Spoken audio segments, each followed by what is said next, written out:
السلام علیکم میرے عزیزو قارب، میرے عزیزو محفوظ خارفی، پیارے پاکستان کے سٹی آف لو سے آیا ہوں۔ اس وقت مانچسٹر کے قریب ایک علاقہ ہے برلے، اور صبح کا وقت ہے، بڑی اچھی دھوپ نکلی ہوئی اور میں واک کر رہا ہوں، اور میرے دائیں جانب ایک مسلسل ایک لیک ہے، اور اس لیک میں آبی پرندے بھی ہیں اور جنگلی وہ جو آبی حیات ہے، اس میں مچھلیاں بھی ہیں اس کے اندر۔ یہ میرے پیچھے آپ وہ لیک دیکھ رہے ہیں جس کے کنارے میں واک کر رہا ہوں۔ دوستو، اس بار یو کے آ کے میری کچھ ایسے نوجوانوں سے اور کچھ ایسی خواتین سے، لڑکیوں سے ملاقات ہوئی جو میرے فینس تھے۔ مختلف فنکشنز میں مجھے آ کے ملے، اور انہوں نے مجھے اپنے زندگی کا المیہ یہ بتایا کہ ان کی اپنے شوہر سے یا اس لڑکے کی اپنی بیوی سے ڈائیورس ہو چکی ہے۔ تو میں نے جب ان سے پوچھا کہ بھائی ڈائیورس کی وجہ کیا ہے، کیوں ہوئی، تو انہوں نے کوئی خاص وجہ نہیں بتائی۔ انہوں نے کہا کوئی خاص وجہ نہیں تھی، وجہ یہ تھی کہ ہم آہنگی نہیں ہو سکی، اور کوئی برائی نہیں تھی، نہ لڑکی میں تھی نہ لڑکی نے کہا کہ لڑکے میں تھی۔ دوستو، یہ دیکھیں، یہ برلے کے جو سینئر سٹیزن ہیں، میرے پیچھے آپ دیکھ رہے ہیں، یہ وہ سٹیزن ہیں جو ریٹائر ہیں۔ اور مزے کی بات یہ ہے کہ یہاں یہ جو لیک ہے، اس کے اندر لوگ جو یہاں چیزیں پھینک دیتے ہیں، اور ان کے ہاتھ میں اسٹک ہے، ہیلو،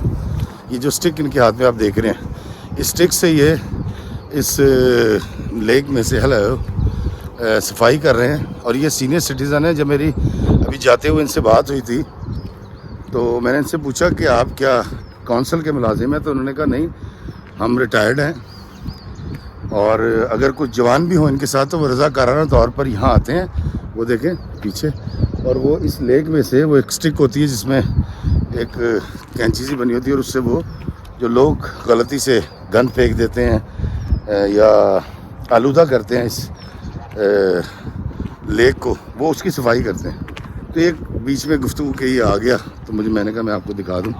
تو دوستوں، میں آپ کو بتا رہا تھا کہ انہوں نے مجھے بتایا کہ ان کی اپنی بیوی سے یا بیوی کی شوہر سے کمپیٹیبلٹی نہیں تھی۔ تو میں نے اس کو بڑا سوچا، اور سوچنے کے بعد مجھے احساس ہوا کہ جب میں پاکستان سے چلا تھا تو وہاں گرمی تھی اور میں ٹی شرٹ پہن رکھی تھی اور مجھے پسینے بھی آ رہے تھے، لیکن جب میں ہیتھرو اترا تو میں نے گرم کپڑے پہن لیے تھے، چسٹر پہن لیا تھا، کیپ لے لی تھی۔ اس طرح اس وقت پاکستان میں کافی گرمی ہو چکی ہے، لیکن میں نے اس وقت کیپ پہنی ہوئی اور ایک موٹا سویٹر پہن رکھا ہے، اور میں پچھلے پونے گھنٹے سے واک کر رہا ہوں، اور میں وارم اپ ہوا ہوں۔ تو میں نے اپنے آپ کو یہاں کے موسم سے ہم آہنگ کر لیا۔ میری گاڑی میں کوئی پرابلم ہو جائے، یا اگر خدا نہ کرے میں معذور ہو جاؤں، تو میں اس معذوری کے ساتھ کمپیٹیبلٹی بنا لیتا ہوں۔ گاڑی چلاتے ہوئے بھی ہم سیٹ کو ایڈجسٹ کر لیتے ہیں، ہم سیٹ اٹھا کے باہر نہیں پھینک دیتے اور اس کی جگہ دوسری سیٹ نہیں لے کر آتے۔ میں بڑا حیران یہ ہوا کہ ہم دنیا کی ہر چیز کے ساتھ ہم آہنگ ہو جاتے ہیں، کمپیٹیبلٹی جو ہے وہ بنا لیتے ہیں، لیکن کیا یہ رشتہ جو میاں بیوی کا رشتہ ہے، اس کے لیے یہ لفظ مناسب ہے؟ اور دیکھیں، ہمیں اس بات کو سمجھنا پڑے گا، بیٹا ہو یا بیٹی ہو، اس کو ماں باپ بڑی محبت سے پیدا کرتے ہیں، پالتے ہیں، تعلیم دیتے ہیں، اس کی خدمت کرتے ہیں، اس کی تربیت کرتے ہیں۔ یہ جب 20، 22، 24 سال کا ہوتا ہے یا ہوتی ہے تو اس کی شادی کی جاتی ہے۔ تو یہ کمپیٹیبلٹی کا جو لفظ مجھے لگا کہ یار آپ صرف اس بات کے اوپر، اور یہ کمپیٹیبلٹی تو بڑی عجیب سی مجھے وہ چیز لگی ہے کہ میں کسی کی بیٹی کو بیاہ کر لاؤں، اس کے بعد کچھ عرصے کے بعد مجھے لگے کہ ہم دونوں ایک دوسرے کے لیے نہیں بنے، جو کہ میرا دماغ مجھے کہہ رہا ہے، اور میں پھر اس لڑکی کو طلاق دے دوں۔ یہ بالکل ایسی ہے کہ دوستو، اگر ہم بازار سے آلو لے کر آئیں، اور آلو 100 روپے کلو ہوں مثال کے طور پہ، اور میں اس کو گھر لا کے چھیل کے بڑی اچھی طرح صاف کر کے دھو کے شاپنگ بیگ میں ڈال کر میں واپس لے جاؤں دکاندار کے پاس، اس سے میں یہ کہوں کہ بھائی یہ میں نے آلو آپ سے لیے تھے 100 روپے، اور میں ان کو دھو کے کاٹ کے آپ کو واپس لا کے دے رہا ہوں، آپ 10 روپے کلو مجھ سے لے لیں، تو کیا وہ دکاندار وہ آلو مجھ سے لے گا؟ لیکن شادی کے معاملے میں ہم کسی کی بیٹی کو بیاہ کر لاتے ہیں، اور ہمیں کچھ عرصے کے بعد لگتا ہے کمپیٹیبلٹی نہیں ہے، یا آپ کسی کے لخت جگر سے شادی کرتی ہیں اور آپ کو کچھ عرصے کے بعد لگتا ہے کہ جی ذہنی ہم آہنگی نہیں ہے،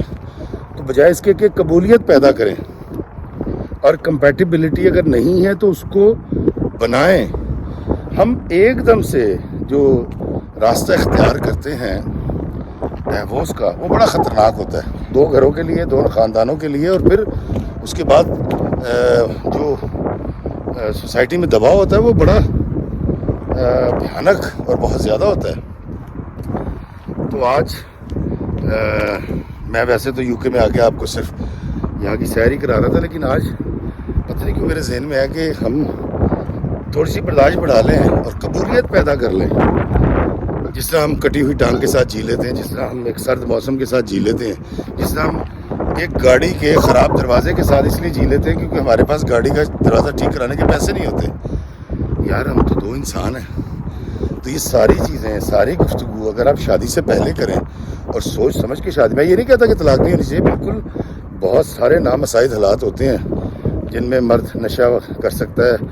عورت کوئی ایسی خیانت کر سکتی ہے۔ اگر آپ سمجھتے ہیں ایسی سچویشن میں کہ آپ نے ڈائیورس کرنا ہے تو it is up to you, لیکن صرف یہ کہنا کہ کمپیٹیبلٹی نہیں ہے، وہ مجھے ایڈمائر نہیں کرتی، میں اس کو ایڈمائر نہیں کرتا، مطلب یہ میرے لیے بڑا ایک لیم ایکسکیوز سا مجھے لگا۔ تو آج میں نے کہا میں